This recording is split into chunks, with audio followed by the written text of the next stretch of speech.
What's up YouTube, Del here from Zephyr, and today I am bringing you an extra spicy Blue Eyes update, and this time it is the turn of Blue Eyes Red Dragon Archfiend, or Blue Eyes Resonator, whichever one you want to cook together. So massive shout out to Joe, who's been working on a build like this for a while now, just to kind of get the right bridge correct. And then there was also a comment that kind of put up the type of plays that this deck can make, and I was like, oh, that's kind of a good idea. That might be what the missing piece is. And the missing piece is basically Chain Resonator, as this is your light level 1 fiend that you bridge, and with an additional normal summon gets you access to the Soul Resonator. So I'll try and find their comment right now, just so I can give them the appropriate shout out. But obviously it was basically an idea that Joe had been working on. He couldn't find the correct, the right kind of connection to it in order to kind of make it work. So this is from Hex Carbono 6104. So massive shout out to them as well. I'll show you a combo at the end of the video of what you can get with the max potential, and what Joe's kind of put together is he's kind of giving you the ability that if you do just open up the normal Sage combo and then work your way into the Chain Resonator, you'll get one outcome. But then if you want to extend your outcome, which is why we focused more on the Bone Archfiend, that's one way you can go down as well. So with all of that out of the way, please smash that like button, hit that notification bell, and subscribe so you don't miss out on any more upcoming content.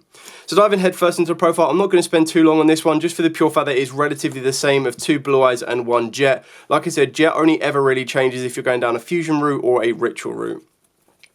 Triple Maiden, at no point can I really imagine you playing less Maiden and less Sages. Like 3 and 3 is pretty much what you need in this particular build. They put all of the work in themselves. Like Sage is your ideal starter, and then you can work from there. Triple Wishes, like this is one that you can experiment by cutting it down to 2 if you want to, and try and open up a bit more space for more bestials. It really is kind of up to you. Me and Joe have tried to keep it at a 40 card deck to not make sure that it kind of keeps its consistency. You don't mind opening up some of the Resonator cards. There's not the end of the world. Like if you open them up, you just get better options off of the back, or alternative options off of the back of the Wishes. So it's not an issue at all. Then of course 1 Mausoleum, 1 Raw, 1 Majesty, 1 True Light. All straightforward on that one. I can't imagine these ratios wanting to change much. Maybe sometimes you might want to consider 2 Mausoleum, but honestly 1 is more than enough. Then for the Resonators, we play the 1 Chain Resonator. This is the most important Resonator for the entire engine. Now there is actually a Resonator card that I found the other day, and the name of it really escapes me, so apologies.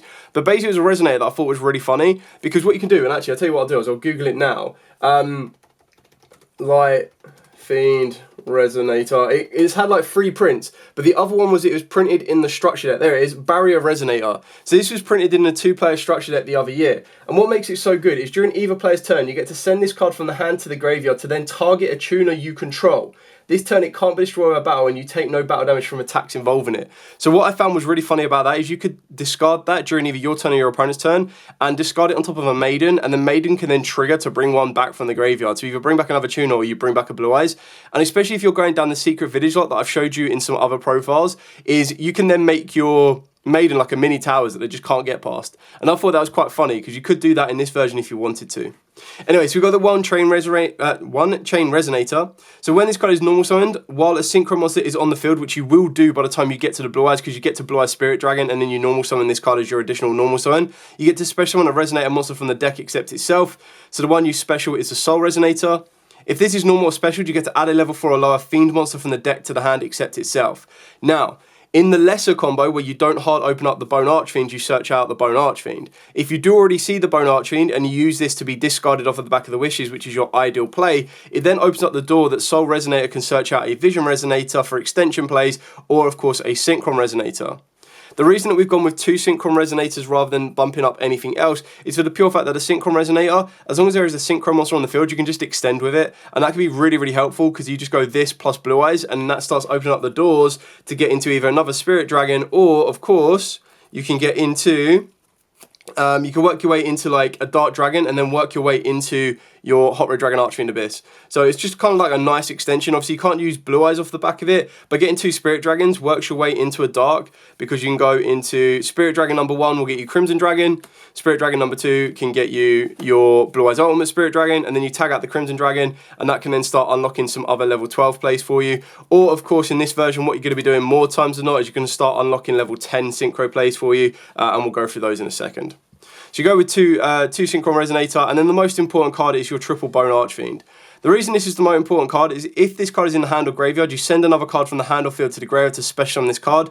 You can't special summon monsters from the extra deck for the rest of the turn except Dark Dragon Synchros, which is absolutely fine.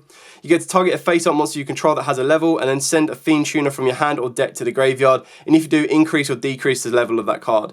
Now the best thing about this is if it's already in the graveyard, you've already used your discard fodder. Like, this is ideal to be in the graveyard for you. It means that discard fodder is not like a neg one. It becomes a 2-card combo rather than a 1.5 or a 2.5 card combo.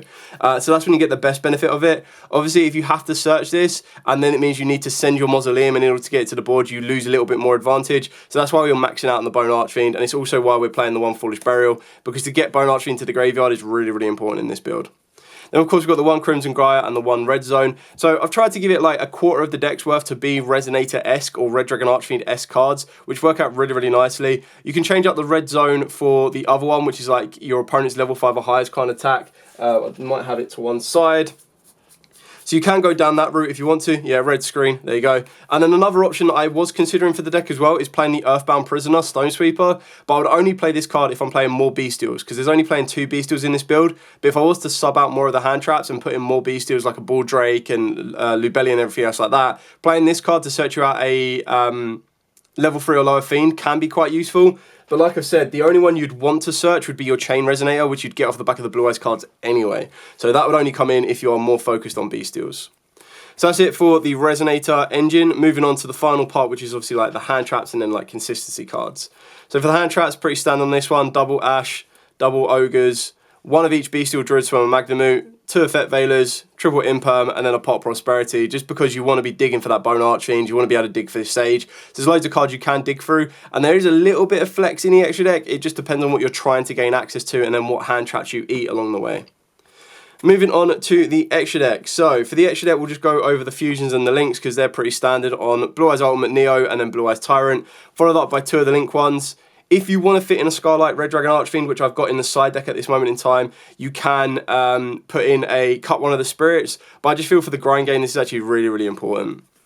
And then for the Synchros, so we'll start with the Blue Eyes Synchros themselves, so pretty standard on this one, 2 Spirit Dragons, and what your Spirit Dragon is going to work your way into is it can work your way into the Blue Eyes Ultimate, but it can also work its way into the Crimson Dragon, and that's where the Crimson Dragon is going to get the most advantage. You can put an Azure Eyes in here, you can put in other targets, but more times than not, if you really wanted to, and you wanted to find a bit more space, you could cut out a Spirit Dragon, and then you would keep your Ultimate, and I suppose you'd keep the Crimson Dragon, because the idea in this particular build is as you work your way through to your level 10s in the Red Dragon Archfiend option, you then start opening up the door that during your opponent's turn you can start getting access to other cards.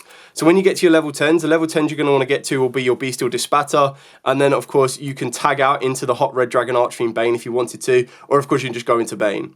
But the idea is that once you've got these on the board, during your opponent's next turn, because keeping in mind that by the time you get to these, you're locked into Dark Dragons, during your opponent's next turn, what you can do is you can use Crimson Dragon to target either of these, and you can actually spawn out a Crystal Clearwing Synchro Dragon, which can be really quite annoying for your opponent to try and deal with, and this will give your opponent something else to worry about. So once per turn, when an opponent activates a monster effect immediately, except during the damage step, quick effect, you activate this effect. Until the end of this turn, this face-up card is unaffected by the activated effects of your opponent's monsters. Also, this card gains attack equal to that opponent's monster's original attack. Once per turn, when a spell, trap, or effect is activated, quick effect, you can negate the activation. If you do, destroy that card. If this Synchro Summon card you control is sent to the graveyard by an opponent's card, you can add a Wind monster from the deck to the hand. Now, obviously, if you play Winds, you can add it, so you can add like a Ghost Mourner, which would be really funny. But the other is this just gives you another option to add off of the back of this. So you'd have a Crimson Dragon on the board, and you're like, I've got a Dispatter, I want to add a Crystal Clearwing to it, so you could do that to it. So this is a flex spot as well, you can change it around, but this was something that Joe included in, and I was like, oh, that's quite a funny interaction, so I'll highlight it for everyone.